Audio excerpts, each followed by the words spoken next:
How long's the music track? Depends on how long we cut it. And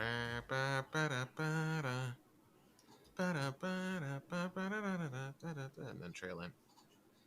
If that's not the intro, I'm going to be disappointed. As I was saying it, I was like, "Oh no, Brian's cutting this. He's gonna use this as." Oh dear. Okay, give us a proper intro. Well, how's everybody doing? My name is Brian Monday. Very nice. That's some And NPR level. You are. Stuff, right? I am Cameron Harris. And this is the Purple Donut Podcast. That it is. Now I know what you're thinking.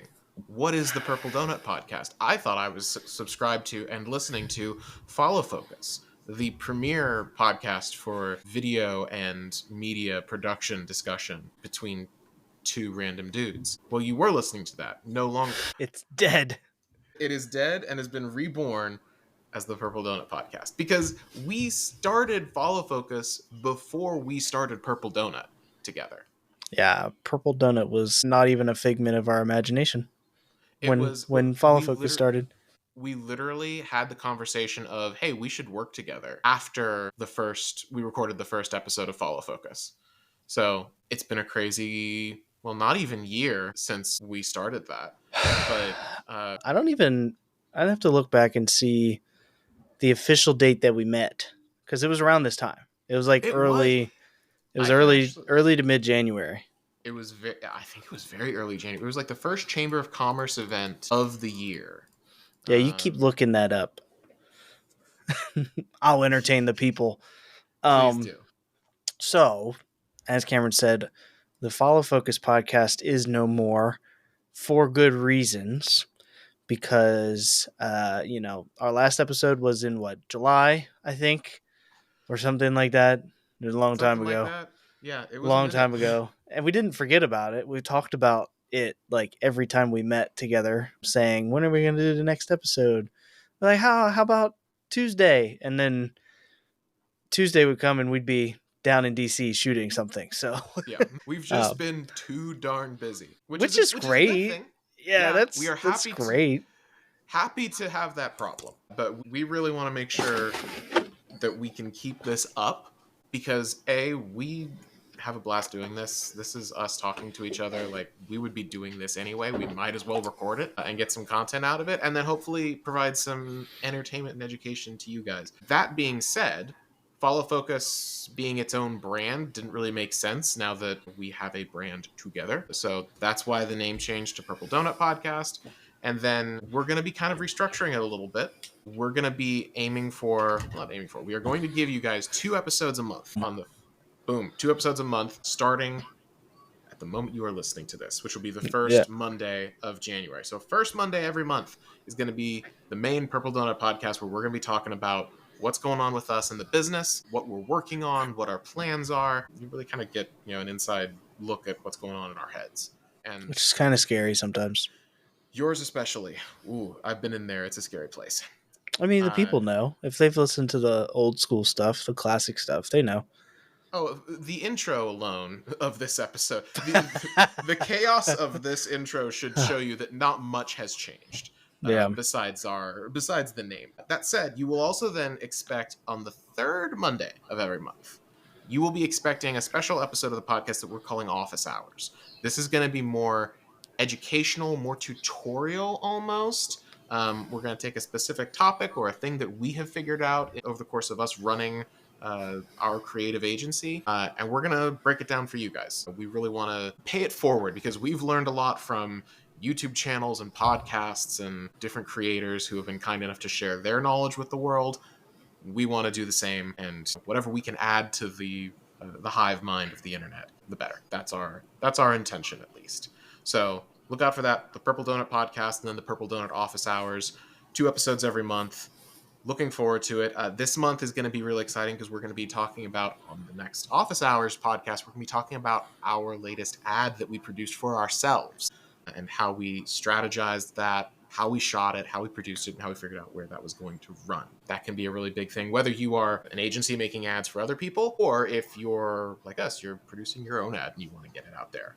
It's a very it's a fun process, but it requires a lot of planning if you don't want to just be flushing your advertising money down the drain. So. Absolutely. And to that note of chaos, we weren't supposed to talk about that till the end, so we're just gonna riff that. It's fine. You know, the office. You know, I just thought about it could just be the donut hours, kind of like coffee talk, or like what's the office speak when you're at the water fountain? What's that called? Or the water cooler talk? Yeah, like the donut talk. That could be pretty cool. Anyways, donut talk, office hours. I don't know. We'll figure it out. We'll figure it by there will be a name Monday. And a second episode of things from us on the third Monday of every month. Look forward to it. Be on the edge of your seat for what the name is going to be. But that's definitely the topic. I think we have a great topic there. No, we're definitely going to be talking about our end.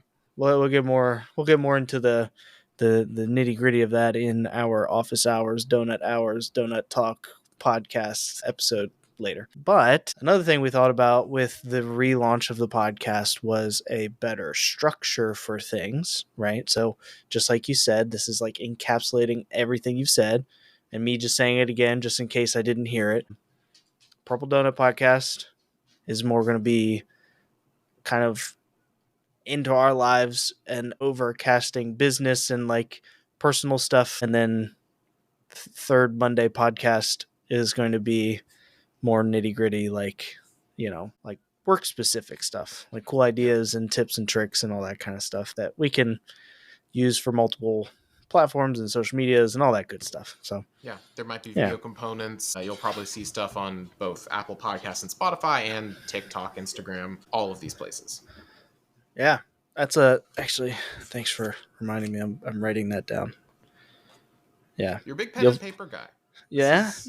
I've, you saw, I just moved them over there, but I've got like 5 or 6 notebooks that just over time, I've always enjoyed writing. I don't know what it is about actually putting pen to paper and like making words happen. Now, if you can like understand what's where and what's happening here, this is probably like 4 different conversations that happened in my head, but like, I understand it. So it's all that really matters, but these will sell one day and they'll be worth a lot of money because there's some good stuff in there.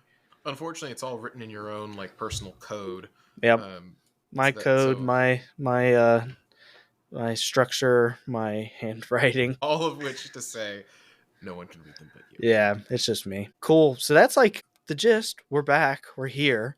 Yeah. So let's start with a little recap of last year. It is. Let's start on the personal side. Yeah, let's start on the personal side, and like I can go first just to give you time to think about it if you want. But you want to go first?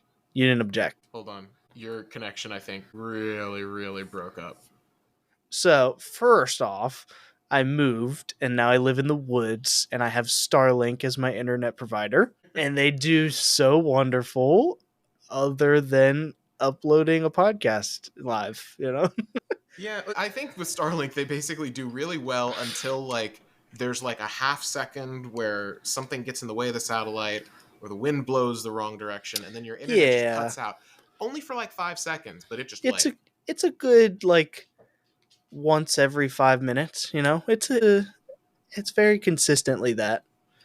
it's not bad. I hit the orbital gap where there's not a satellite.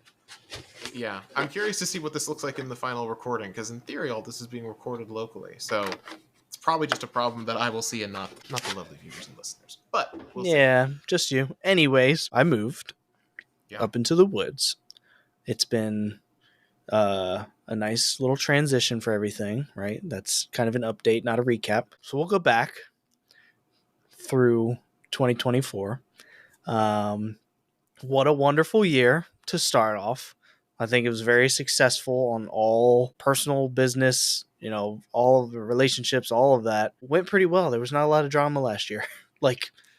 After Purple Donut started, really. Yeah. No, and this is the thing, we're talking about 2024 as a whole, but really when we're talking about Purple Donut, we're talking about 6 or 7 months was the total lifespan of Purple Donut existing. You and I working together on this 6 or 7 months was about all it was. And I think the amount that we were able to get done, both in terms of like the projects that we got done last year, like you said, the relationships that we built last year. If Yep. any of our clients are listening to this right now, thank you guys, because we were able to build some incredible relationships with some incredible people. And at the end of this year, or at the end of last year, I should say, I really looked back at the last 6 months and was like, holy crap, we did all that in 6 months. Like, I don't want to say from scratch, because like you had been doing your stuff, I'd been doing my stuff. We had our existing contacts. So when Purple Donut started, we already had like a handful of clients and like some work that was already kind of like built in, that was grandfathered in. But we still were able to really like throw gasoline on the fire and set things off. Yeah, and I think it was interesting because we've both been entrepreneurs for multiple years now, or like, freelancers, whatever you want to call it. But last year was definitely the most productively structured year that I've had. Productively structured and like consistent also, because we went over all of our sales data and all of our project data and all of that stuff, and each month was like, it was a trending, consistent growth each month financially, and you could tell quality-wise there was growth from the beginning to the end. Oh yeah. Which is kind of insane because, like, one of the first shoots was the wedding in downtown. That was like one of the first ones? The CareNet interviews I think was the first thing that you and I CareNet. ever worked on, and then the wedding Okay, was shortly after that. it was right after. So I think that wedding was in March, which was still prior to us coming together.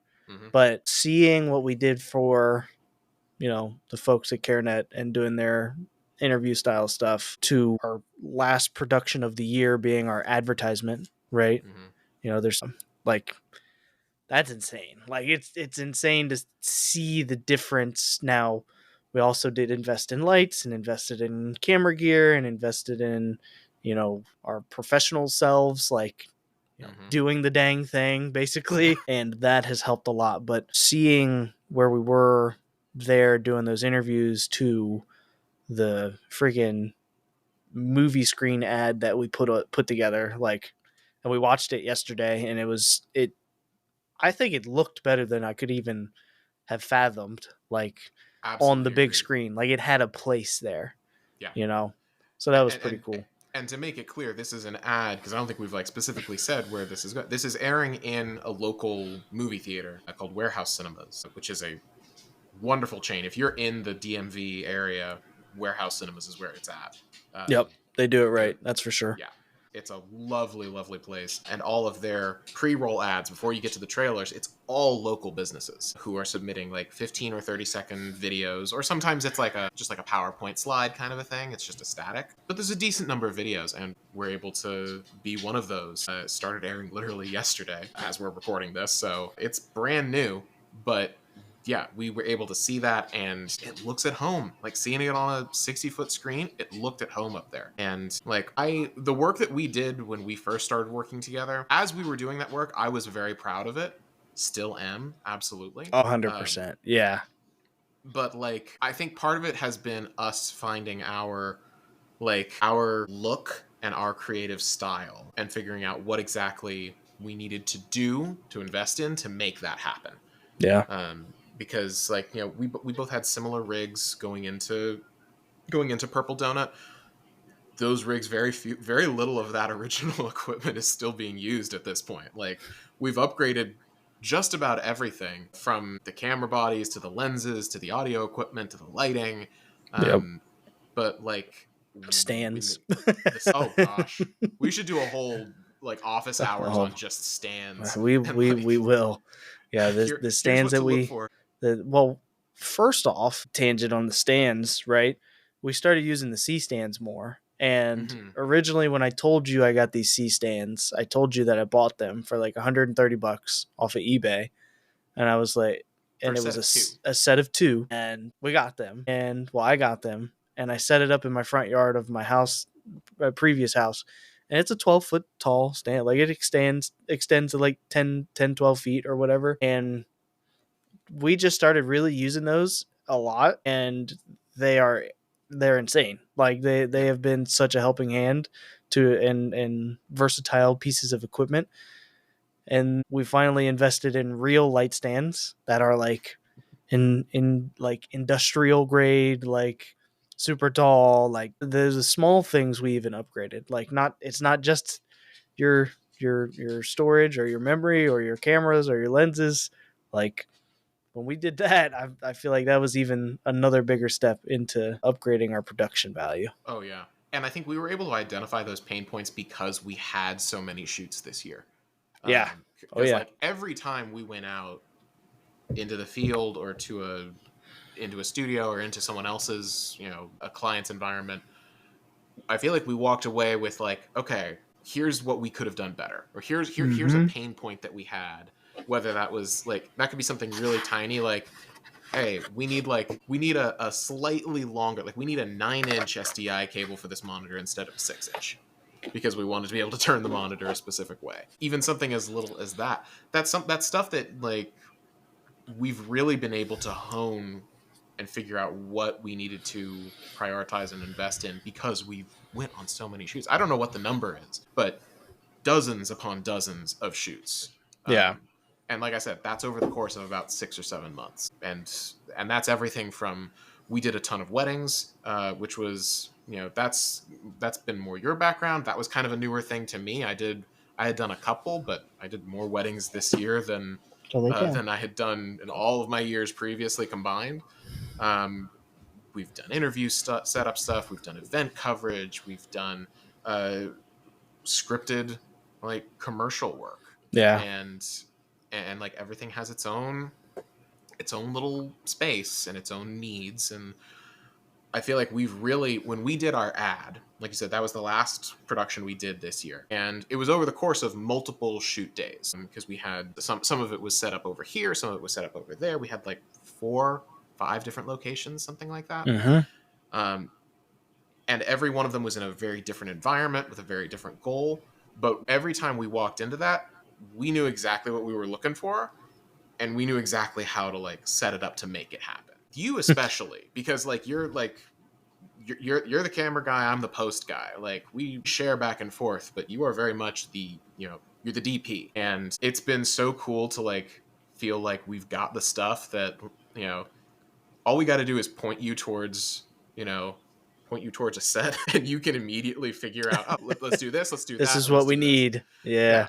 And like I remember, I was like, one of the last big things we got was a tube light, and we'll talk about this thing sometime a little more in depth. Because I got to add it to the list because we didn't have the tube light when we wrote this list like 3 months ago of topics to make podcasts about. 100% tube light should be on there. Full transparency, I was like a little skeptical when you were like, oh, we should get a tube light. I was like, we've got these other lights. Like, I don't really see what a tube light's going to do that is like going to be super Everybody different. just remember this is the same thing you said about the name Purple Donut Studios. So yeah. I need convincing sometimes. But like seeing how we've been able to use that thing, how you've been able to use that thing, I'm like, okay, great. Like that has opened up avenues for us lighting wise that we didn't have before.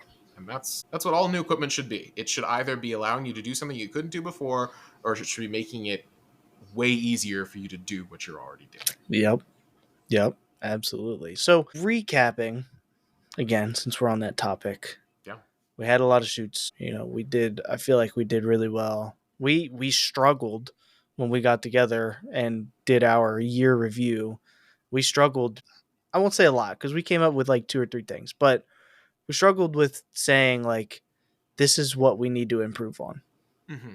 Like our biggest thing was actually putting ourselves out there for marketing or on social media or like outside of to we had up to this point, like this is part of our 2025, like moving forward, like this is our goal, is to have more of a social media presence, whether it's posting our work, our behind the scenes, our work, like the podcast stuff, clips, like just one-off YouTube video type of stuff, like that type of content, so that our presence is there. And if we direct a client to our social medias and they want to like hire us for something, it's not a dead page, right? And that's just because we got so busy. We quite literally didn't have time to sit down and, put a lot of direction into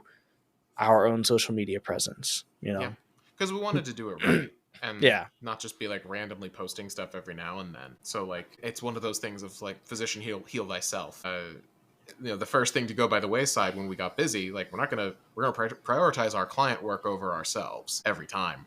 So the biggest thing I think was like we are going to make time and effort in the new year to we're not going to get any less busy. So we are going to need to make sure we protect the time that we need to keep that stuff alive, make the time to do that, have a plan, have a strategy, have a schedule. And, same thing with the podcast and other stuff too, like updating the website, and we're going to be updating our reel. There's a lot of stuff that we need to do to make sure that we can not just stay as busy as we are, but keep going to the next level with stuff. Yeah. And I think that's it.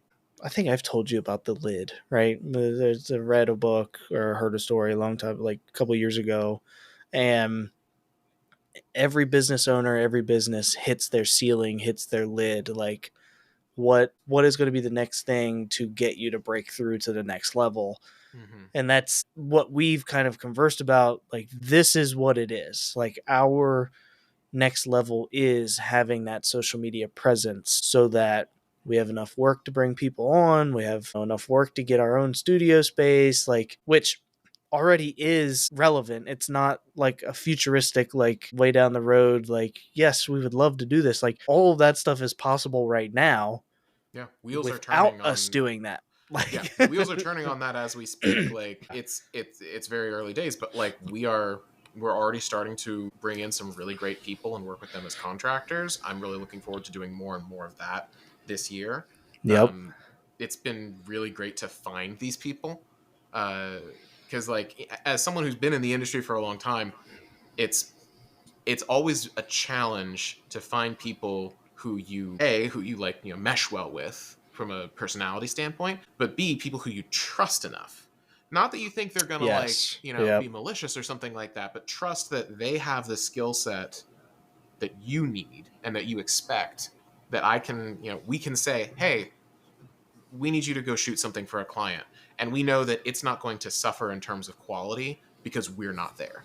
Like, that's a huge thing for me at least. And exactly. I'm really excited that we're starting to build up this great group of people that we're bringing in for video stuff, but also web design stuff and social media stuff and graphic design. Like, there's a ton of stuff. We haven't really talked a ton about that on this show.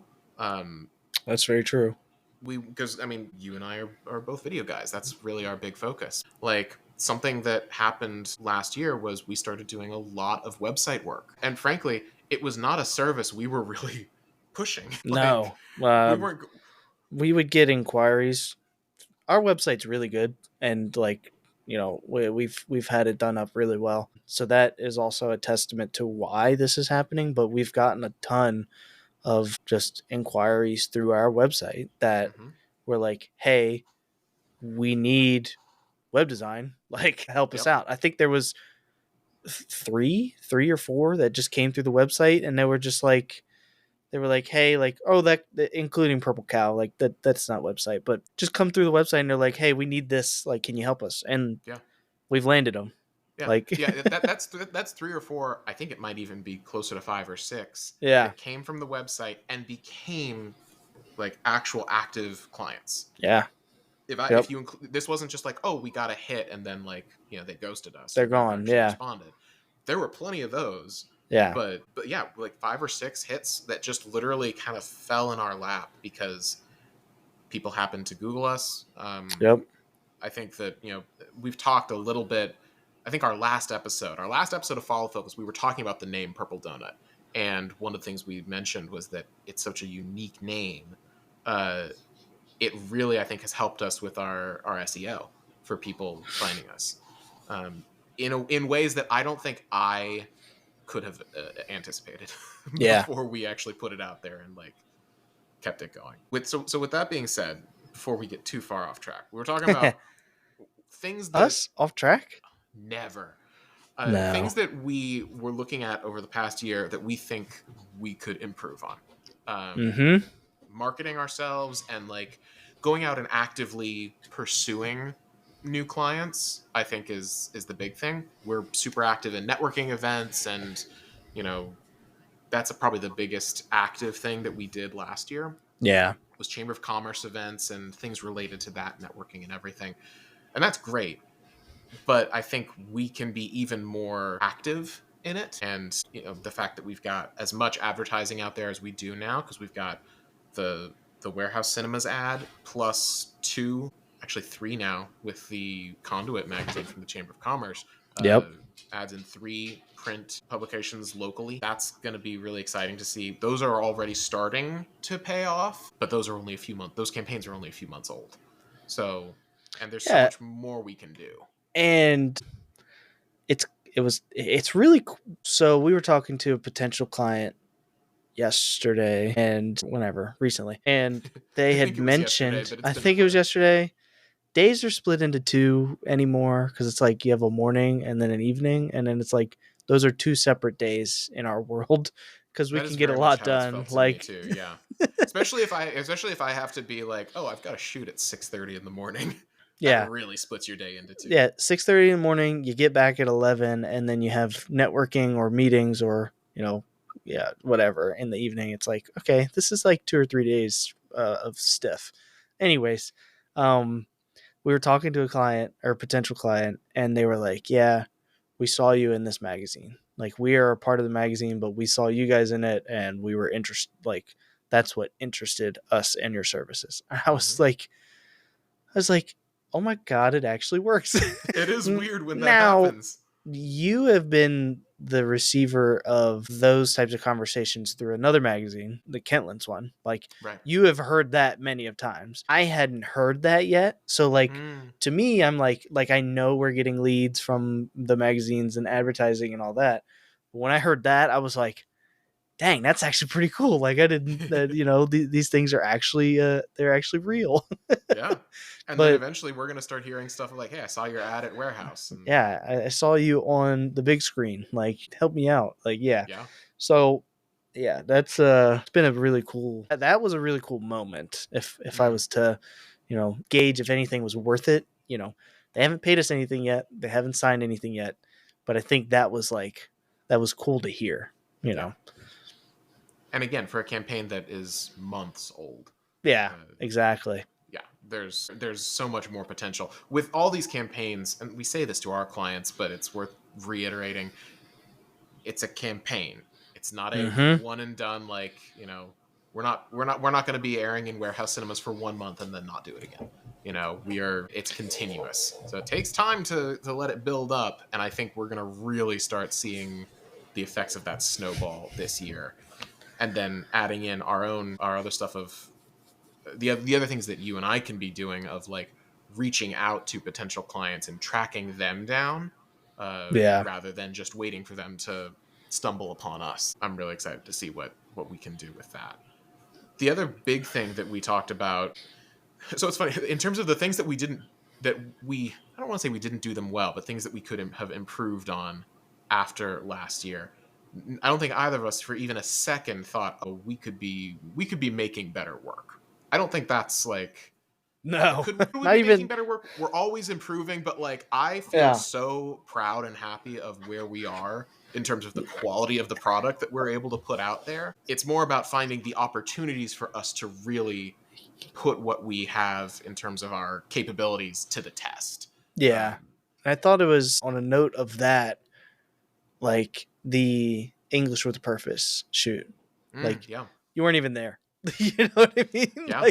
Like you didn't have to be there, which is like on my side too. Like when you produce these magical post-production edits and like all that kind of stuff, like I'm like, I didn't even have to put my hand in that. Like other than saying like, good job. You send it to me and I'm like, yeah, I'll review it. But like that's probably the coolest thing of this relationship, like the partnership in the business, is like we aren't striving, not that we aren't striving to create better or do higher quality or be better at that, but it's almost an unknown for us because it's only gotten better and better and better, and we don't really know what better than what we have right now is. You know what I mean? Right. It's an interesting black hole. Yeah. And I think that one thing that this was a conversation that we only had recently, but you and I discussing more officially separating the work that we do into you shoot, I edit. Mm-hmm. And it's still not a complete there is a hard line. I still shoot, you still cut, but really leaning into our individual focuses on that, I think has helped a lot because it frees up both of us to focus on the part that we really enjoy, that comes really naturally to us. And so it's you can, pass off footage to me, and are you part of the process? 100%. And some things, you and I had a whole conversation last night about a wedding edit. Mm-hmm. And you had some really awesome, for me, was a very out of the box way of looking at it and was super helpful. But at the same time, it's you can, for some of this stuff, pass off the footage and you don't have to be thinking about it. And then from my perspective, you pass me off a drive, I look and I'm this is gold. Great. I just have awesome footage to work with now. It's not turd polishing. Come on, man. It's not turd polishing. And there's a lot of turd polishing. There's a lot of that. You've experienced that before? I've experienced my fair share of being in the turd mines, polishing those suckers. No more. Well, no, not from our stuff that we shoot. Not for the stuff that we shoot. Yeah. But so my point that I was driving to was that there was very little that I could point at and be we should really work on this from the creative side. The stuff that immediately came to my mind when I thought of what could we improve on was all of the stuff surrounding it. So the advertising was a part of it, and then the organizational and admin stuff. Talking about how we handle project management and keeping track of what's being produced, what's being shot, when, where, what's the schedule for the edit, who's working on what. And that's, I think, I have always, since I became freelance, I've always struggled with that. Not necessarily in staying organized, but in terms of having a very established and consistent system for it. Mm-hmm. And that's been simply because I like having stuff being super organized and consistent and all that stuff. But when it was just me working on stuff, I didn't need that system. I was able to hold all of the projects I was working on in my head. And the idea of okay, well, now working in, some kind of project management, getting things done, task manager thing, and taking what's in my brain and putting it into this thing, I don't need to do that because it's living just fine up here. So it was that's extra time and effort to transition it into this system when it's just going to be me going back and pulling it out. I'll just keep it in my head. Who cares? I think that's still kind of the case with you and me right now because we communicate all the time. We're very much in sync, and both of us really kind of, for the most part, know what the other's working on, when this other thing needs to happen. But as we get busier and busier, there have been a couple times this year where I've been I've got too many projects active in my head at once. I'm worried something's going to fall out. That has not happened yet, but that's an example of okay, this is something that, especially as we start bringing more people in, we need to be able to other people are not going to be able to share and do a mind meld like you and I do. We need to be able to point them to a thing and be hey, this is what everything that's going on right now. These are your projects. You can see everything else and what everyone else is working on. You go figure out what you need to work on based on that. Absolutely. And on that note, two things come to mind, which I'd love you to explain to the people that don't understand or have never used these platforms, right? Okay. One being Notion. Okay. Mm-hmm. The other being what we can do with the Blackmagic Cloud. Oh my gosh. And that. So whichever tangent you want to start on. So Blackmagic what Cloud it is absolutely for the people that don't know. Let them have it. An office hours podcast. Okay, perfect. I'm writing it down because we should absolutely talk about that. And that's actually a great thing because there's not a ton of content out there explaining how it works, especially not up-to-date content, because Mm. Blackmagic is, as a company, they update their stuff all the time. The Blackmagic Cloud is no different. In the last month, they've added like different ways of viewing things on the web interface, and they've cut their storage prices in half. Like, I love this company. Oh yeah, you did I remember you briefly saying that because we just recently upgraded our thing to have multiple project libraries. project, yeah, like all that kind of stuff. And then you said the storage is cut in half. Like, so explain to the people what we are doing with the project libraries in like an overcasting, Yeah. because So that's an office hours now. yeah, So we'll get deep 10th then. definitely 10,000 foot view is Blackmagic Cloud is effectively cloud storage that's provided by Blackmagic Design. Blackmagic Design makes all of our cameras, and they also make DaVinci Resolve, which in the past year has become our editor of choice. We've pretty much almost exclusively moved to that from Premiere. Still have some projects that need Premiere, some things that need After Effects or Photoshop or whatever, so we're still paying big Adobe, their Yay. share. But the basic idea is that if you're in Resolve, Blackmagic Cloud is up there in the magic sky, and any project files are immediately and automatically synced live up to a project library, which is then synced down to anyone else who we have given access to. And so that includes me and you so that we can share the same projects. It also handles uploading and sharing of the original media files. Can do the original media files, but really mostly it's built for proxies. So the way we have it set up is basically we have, a 2 terabyte project that we've set over here. When we import the stuff into Resolve, it automatically creates tiny little proxy files that are uploaded to the cloud, and then if you, for example, Brian, open a project, within a matter of minutes, it's able to download the project file and all of the proxy media that you need just to be able to see it. It's low quality stuff, but you're able to see it and you're able to work in it.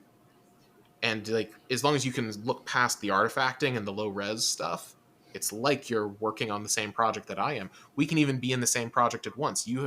Last night, I think were showing me like, hey, can you open this project file that I'm working on and just like tell me what you think. I'm like, oh yeah, yep, yeah, like you can actually be in the same project with only one person can be editing it, but multiple people can be viewing it and like making suggestions, or you can jump out of it and I can make a tweak and like send it back to you. So Blackmagic Cloud has been a game changer for us in terms of how we're organizing and storing stuff. And we'll talk more about like how the exact workflow of that works, because there are a couple of eccentricities with it that we continue to experiment with. It's still I think it is still technically a beta product for Blackmagic, but it's been working wonders for us. The other tool is Notion, which is some people probably already know Notion. If you don't, it is effectively like a database program. But imagine a database program that has been merged with Legos is basically the best way I can describe it, where you are able to like everything is just a module. So like you've got a database and then you've got all these other modules you can plug in and reference other things with it. In Notion, you basically build your own to-do list, project management system, bookkeeping system. You can build kind of anything you want in this thing. The only downside to it is that you have to build it.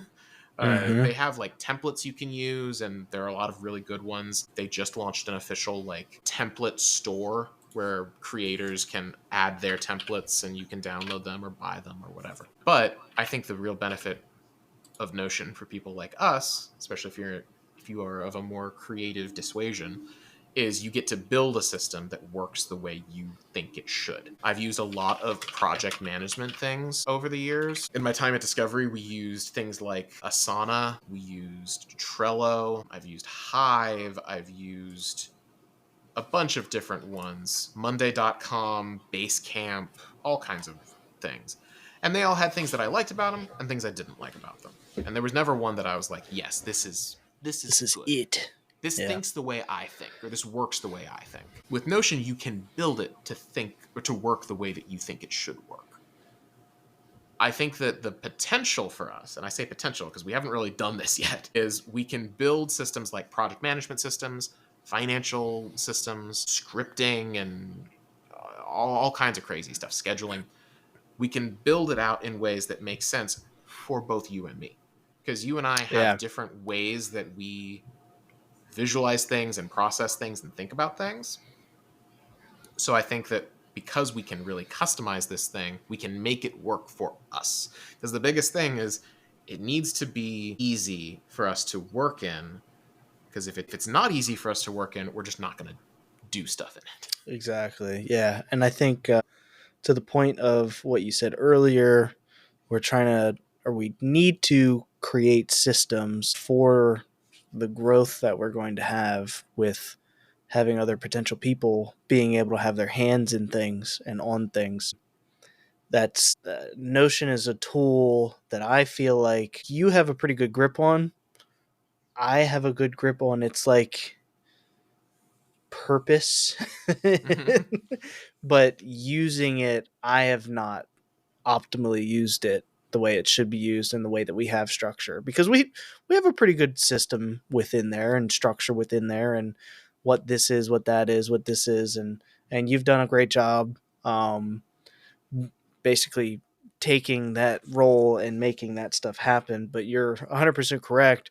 I think the reason I don't personally like dig in and like try to do things in there is because that's just not the way my brain works. Mm-hmm. Like, I'm pen and paper, like, Right. which is half a fault of like, yeah, evolve with the systems and things like that. And I'm not saying I'll never really, I'll never fully, not saying I will never fully go into using Notion and doing all that. I just have to get there, Totally. And I would never call it like, this is getting into much more of a philosophical, like organizational conversation, but Yeah, let's I do would, the philosophy here. Go ahead. yeah, I would never call it like a fault if your brain doesn't mesh with a tool. That's not a fault of you. Like your brain That's works the way valid. your brain works, and it's like It works I would, all right. yeah. I mean, it does work. Like, look at what we've been able to accomplish with like the two pieces of gray matter we're floating around with. Mm-hmm. A tool should be adapting to you, not the other way around. Big believer in that, and that I think is why I like Notion, because Notion is one of the most adaptable tools out there. Mm-hmm. Because like when I first went freelance, I went through free trials for like 5 different project managers, and I just couldn't mesh with any of them. And I landed on Notion not because I opened up Notion and immediately was like, oh, yes, this is perfect, but it was because I can customize this until it is perfect for me. Like Mm-hmm. it's kind of like you're halfway towards like building your own tool, except you don't have to code anything unless you do Notion formulas. That's a whole other thing. Um, Oh boy. I was working in our finance tracking thing last night, and I was able to go to ChatGPT and be like, I need a formula in a Notion project that does this, because I was like trying to do it and I couldn't figure it out. I was like, I need a formula that does this. It's like an Excel formula, same idea, or like an After Effects expression. And ChatGPT popped out a 1-sentence thing. It even explained like, this does this, this does this, this does this. I pasted it in and it worked immediately first time. And I was like, thank you. This You is are wonderful. you are I was, because we were doing I was telling you I was chat GPTing things, and like I was getting super detailed with stuff. And then at one point there's a thing on there where you can explore other GPTs, I guess Oh is what yeah. they call them. And Mm-hmm. it's like made by people. But Yep. there was one in there that was a coding GPT. And I was like, my background in school and stuff is hacking and coding and like programming and all that. I was like, damn, I wish I had this when I was in school. Oh man, seriously. Oh, well, Like, the whole, so I started college in 2015, and at that point there were AI writing tools that were undetectable at that point in the college system. and now there are a plethora of them, and they have like systems and stuff that can detect if they are AI generated and all that kind of stuff. But needless to say, if this coding tool was there back in the day, your boy would have got a degree. Just saying, you know.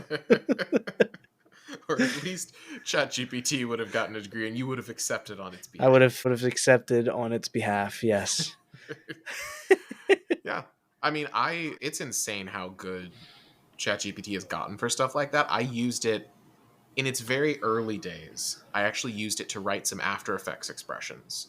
Because I'm not good enough to write an After Effects expression from scratch. Like now, anytime an expression is like a script, or yeah, it's literally code. Okay. It's similar to like, I think it's similar in syntax to like JavaScript or something like Okay. that. Yep. It's basically if you're trying to get After Effects to do something that it does not have a tool to do built in.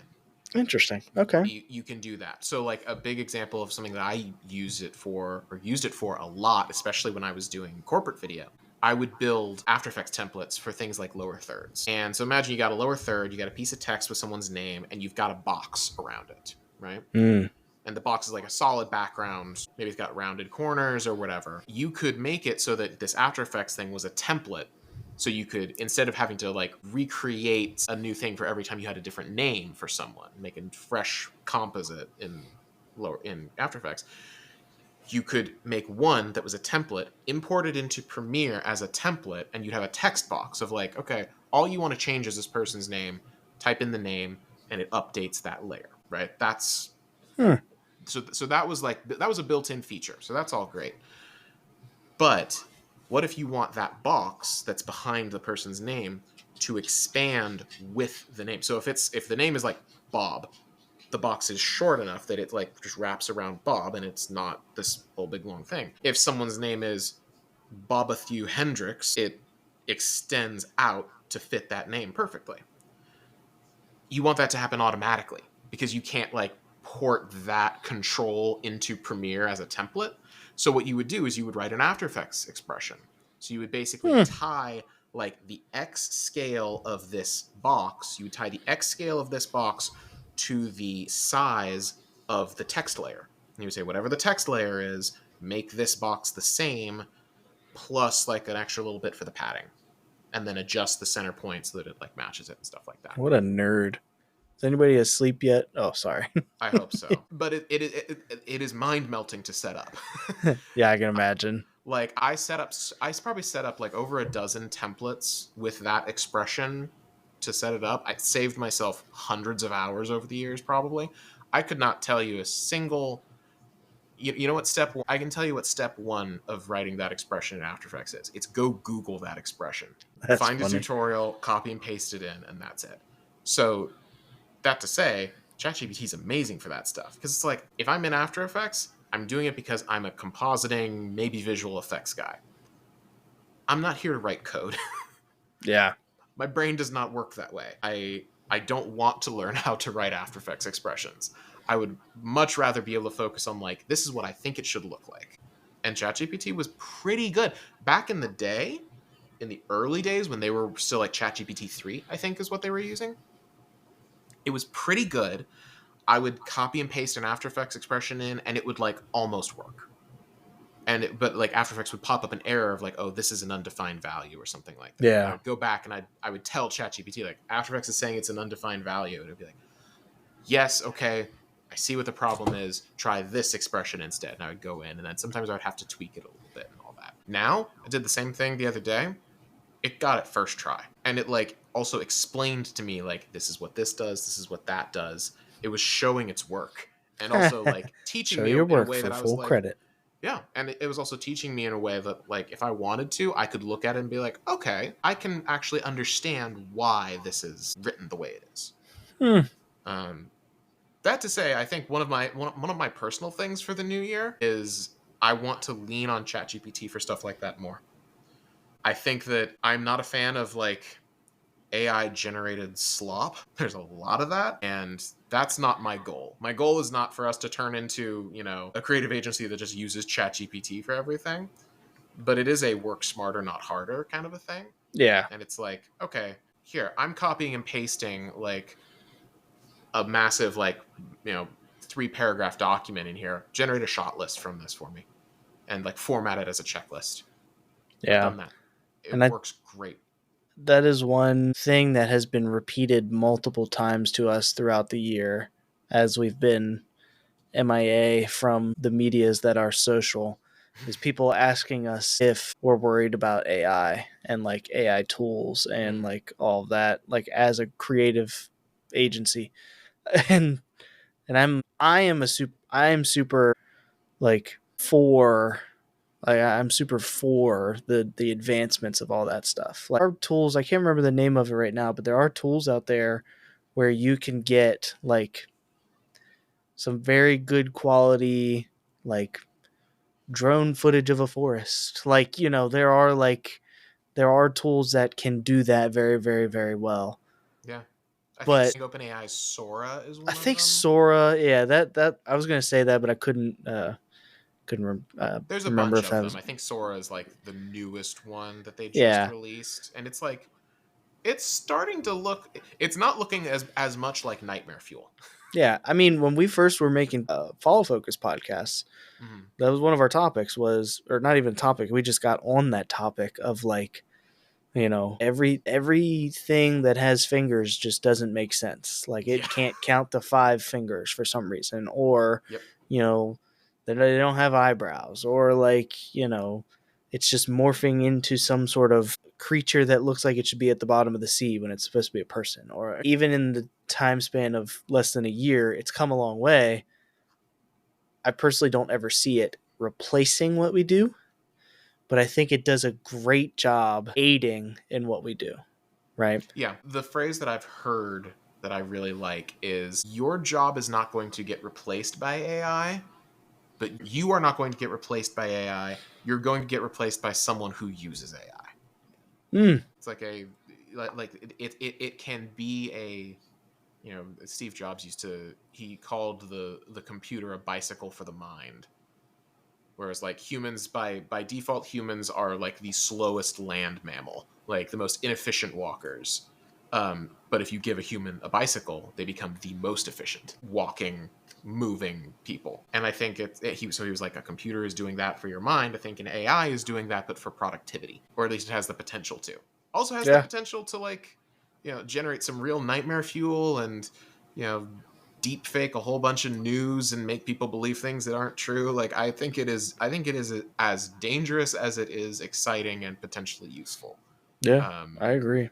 just like frickin' everything. Yeah. So no use like sticking your head in the sand over it. It's just like figure out how to use it for good and get good content out of it. But I mean, I don't know if you've noticed this, but like when we talk with other business owners and marketing people, there was a time around the middle of 2024, where I feel like every conversation we had with someone, they would end up saying like, "Oh, you can just use AI for that," or "Oh, just chat GPT this," or whatever. I feel like those conversations have really died down. People don't really say Yeah. that as much anymore. And I think it's because we've sort of found the limitations of what AI can do, where it's like, oh, it can't really generate original thoughts. Yeah. Like, it's amazing to rehash things or to give you inspiration, but it really is not very good at generating something that is super unique and original. Like, we're talking about using our ad and putting it out on, boosting it on Meta and LinkedIn and all these different advertising platforms. I would not do that with a piece of AI generated content. I would No. not sink money into a thing like that because I know that like no actual thought has gone into how effective this thing is going to be and what's going to work, what's not going to work. The conversations we had for our ad of like, okay, do we put a logo here? Do we not? Is this getting the right point across? We'll talk about that more in this month's office hours, but AI doesn't do that. Can it think? No, it can rehash is really what it is. So That's my AI soapbox. That being said, like I said, I want to use it more. I want to start thinking about ways that I can use it more to be more productive. Cool. Which actually, that could be a nice way to kind of wrap this up. We've talked about like what some of our big plans for the new year are.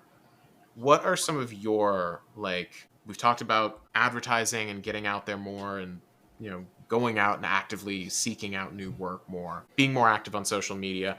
What are some of your either personal or business resolutions or goals? I like goals better than resolutions for this year. Goals are achievable, you know. Yes. Resolutions die after the first month.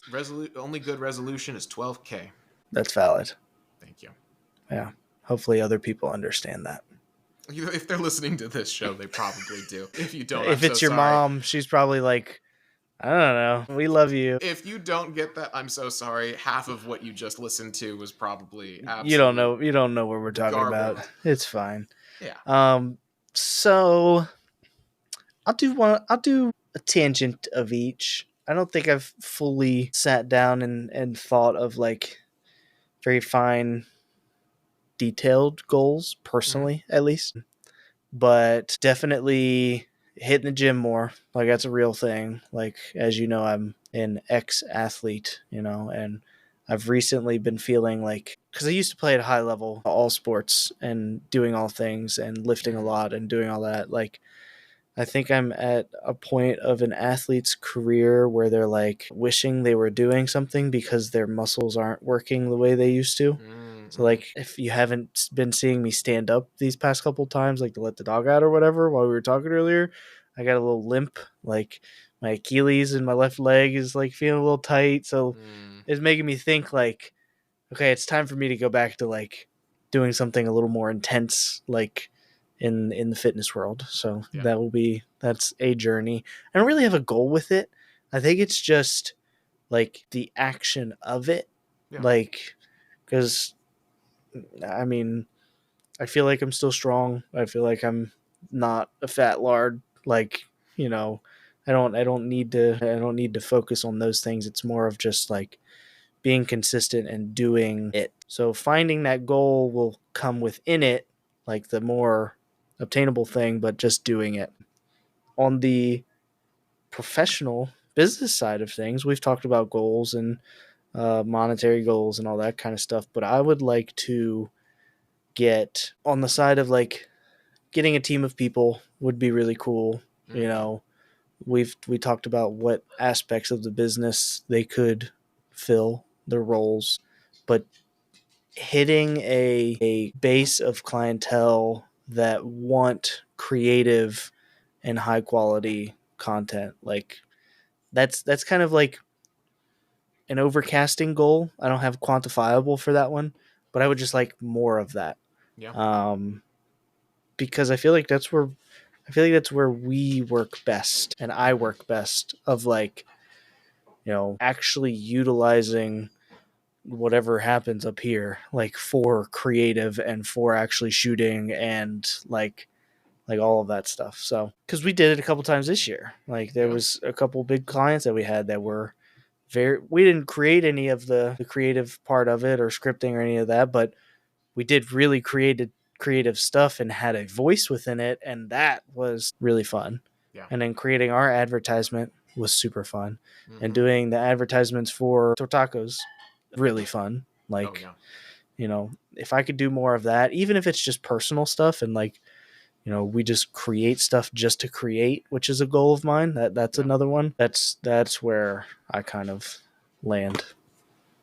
Yeah. If that makes sense. I'm totally with you on that. And I think the other big one that we've alluded to, but this year we want to have a studio space. Yep. Like, that's a big thing. The wheels are already turning on that. That could happen. It could happen really soon, or it could happen later this year. But I think the plan is like by this fall, probably at the absolute latest. I was gonna say I don't think any later than fall. Yeah. We will be in a space. We will have a home. We will have a home. The donut will have a home. Yep. And I'm really excited to see what that looks like. It's going to spawn a whole other set of conversations on this show. I might be there more than I am at my actual house. Like, that's just because it'll become a playground, basically. Yeah. And like figuring out how to set all that up and like Yeah. We'll be able to toy around with stuff and really we can change it whenever we want because it's ours and like we don't have to live there. Like yeah, we can leave stuff set up. I mean, yeah. Like when I was using my kitchen table for shooting product stuff, I'm like, this is cool, and it stayed that way for or dining room table. Sorry, it stayed that way for a week or two, and then I was like, if we ever want to actually use the dining room table, I have to take all of this off and put all of this away, and yeah, it would be nice to just actually have a place where that can live. Yeah. And I mean, those of you who watch the video version of this show will probably start being shot in that space, whatever it looks like. Yeah, so, which also will be really, really cool. That will be really nice. 2024, right. Man, it was a crazy year. It was awesome. It's your turn. 2025, personal business. Oh, go. Personal business. I think this guy, he forgot his own question. Where were you going? I had just said I wanted to use AI, like start leaning into. Was that your whole thing? Stuff more. Not the whole thing, no. Okay. That's part of it, and that's like. Give the people what they want. I will give the people what they want. The other big thing that I want to do personally, and it ties into the business for this year, is I want to get my. I don't know if I've talked about on this show or with you, but the concept of a second brain. It's a fairly somewhat common concept. It's like the idea of you have this digital, it's kind of like how you've got your notebook, and your notebook would be like your second brain, where it's like you're putting all your ideas and thoughts and plans and all this stuff into one place because you can't hold it all up in here. So this is your second brain. This is where all that extra auxiliary stuff lives. There's a book called Building a Second Brain that I'm working my way through right now by a guy named Tiago Forte. I think I'm pronouncing that right. He's also on YouTube. He has a lot of really good content, but he talks about how you can build a second brain in a digital medium. And it's really fascinating. He doesn't talk about specific tools. It doesn't even necessarily have to be digital. He really talks about it from a digital standpoint because that there are benefits of having it at digital that are it's searchable and you can have a ton of data in here, and you can just, if you tie it into something like ChatGPT, you can just ask it a question and be like, what did I think about, there was a game that I saw that I wanted to play and I wrote it down. I think it was green. What was it? And it can find it. But I have been wanting to build that system probably in Notion for a while. And it's the case of I want to finish this book and possibly listen to his or read one of his other books where he talks. Is this an audiobook? It can be. I don't know why I said listen. I'm actually physically reading this one, which is unusual for me. I don't read a lot. I bought a couple books. Here's one of mine. It's backwards. Leadership. I don't know if, yeah. It's frontwards for me. It's backwards for me, which makes no sense. But yeah, how to become that leader. So leader. That's a cool one. Back into the leadership. I haven't opened it yet. I was reading another one, but I lost it, so then I bought this one. So gotcha. Yeah, I've got all my it's somewhere.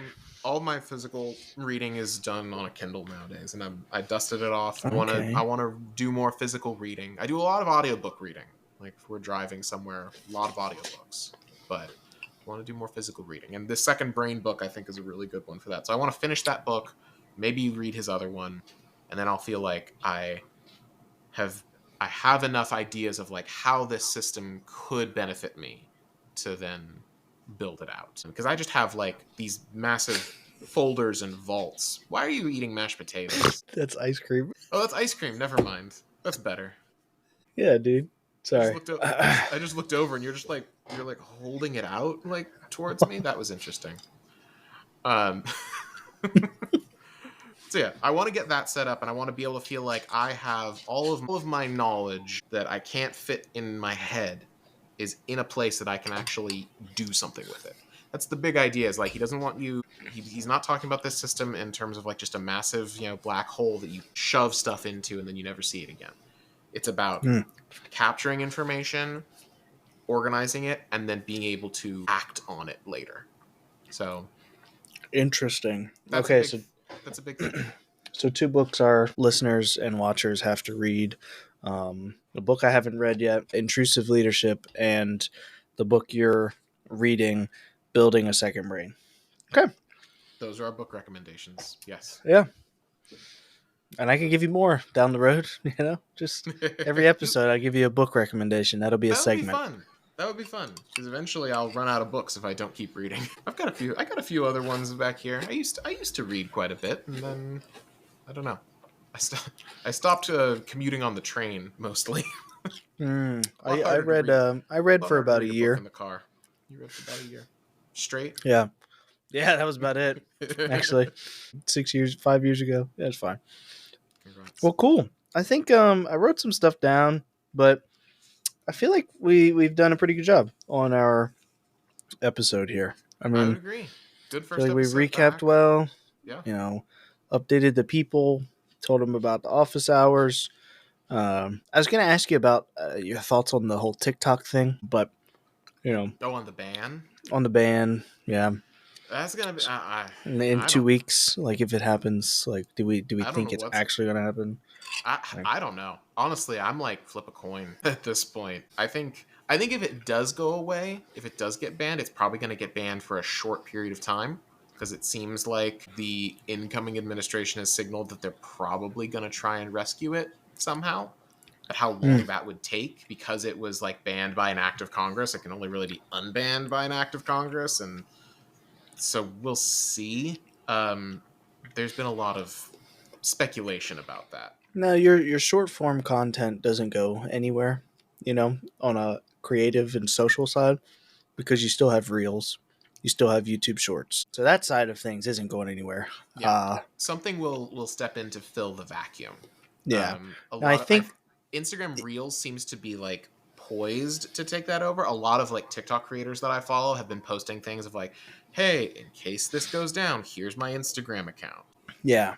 And it's going to be a similar thing to when Vine shut down way back in the day, right? And all of those creators that were being sustained financially through like sponsors and stuff like that on Vine, they were like, what do we do now? You know, it's basically like you work in a very, very niche job. You can't just go next door to the next factory and work that same thing because they don't have that position. Like, so everybody was like, that's where like, what's his face? David Dobrik became, and Logan Paul became YouTubers.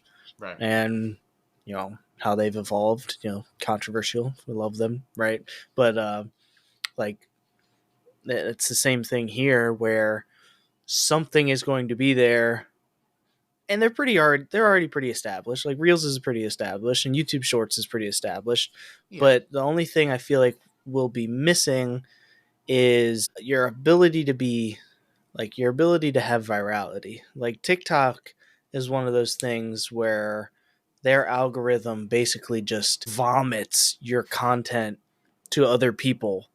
Until somebody just doesn't watch it for a half a second. Like I have some TikToks of random stuff that I've created over the years, and they have thousands of views.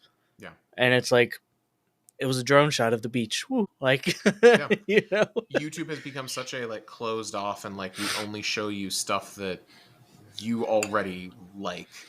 Yeah. It is incredibly difficult to break through to a new audience on there. We've seen that with the stuff that we post for ourselves and our clients.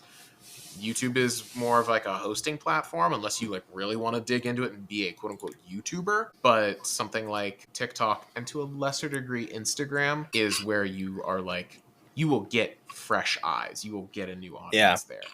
I think a lot of it just depends on how something like an Instagram, if TikTok goes away, Instagram seems like the most likely thing to take its place. That seems to be where people are kind of like, those who are eyeing the door are eyeing the Instagram door. It just depends on whether their algorithm is going to handle content the same way. I think they would have a vested interest in trying to make it behave similarly rather than something like a YouTube because they're trying to replace TikTok. But I think the content, when Vine shut down, there was nothing else like Vine. No one had thought to make until Musical.ly came like I don't know how I never did Musical.ly, but Musical.ly was the next thing to my knowledge. Yeah, so there wasn't like, and that also that's what evolved into TikTok. Right. But there really wasn't an obvious thing of like, if someone else made a Vine clone, we'll just jump over to that. We don't like Twitter anymore, we're jumping over to Blue Sky. We don't like Instagram, we're going over to YouTube Shorts. Now you've got a lot of options for places you could go. So yeah, I'm not concerned about creators, the content, that whole thing. That will absolutely survive. I think a lot of it is more of just it's just more about a precedence of, can you ban a platform because of what that platform might do? I think is where it's tricky, because sure, there's a lot of, I will be the first to admit that like TikTok's data collection and the amount of like information they have on you is absolutely scary. But that is also the case for literally every other social media platform. Like Facebook has more information on you than TikTok does by a mile. Google has more information on me than TikTok does. The only difference is that they happen to be an American-owned company, or controlled by an American-owned company. Yep. I have no reason to trust them more or less than any other country in the world, frankly. Like, what are they going to do with my information? Like, you can have it. I know there's a certain there's a thing to be said of like, my stuff's out there. Who cares? Like, yeah, I mean, if I get more spam calls, like, no thanks. But I don't see how that's possible. No, like, I get so many, it's not even funny. Yeah, I get ads on TikTok for like, if you get spam texts like this, it's because your data's been hacked. I'm like, yes, I do. I mean, yeah, it probably has. And then they're like, but our service can remove your information from the internet. I'm like, no, it can't. Anyone who says they can remove something from the internet is straight up lying to you. So, no thanks. All right. I think that's enough tangents for today. 2024, over and done with, closed out. 2025, very exciting things ahead. Like I said, we're going to be back with an episode just like this, or at least very similar to this, first Monday of every month. And then third Monday of every month is going to be those office hours, donut hours, something like that. You'll find out in 2 weeks what we've decided to call it. Yeah, exactly. Yeah. But thank you guys so much for watching, listening, sticking around through our brief hiatus and through our rebrand into the Purple Donut Podcast. Thank you guys so much. We appreciate you being along for the ride with us, and we hope you have a wonderful and happy new year. Bye. Bye. Now you have to sing the music out. Oh, do I? Wait, yeah. What's the sting out gonna be? I don't know how that song ends. This guy. There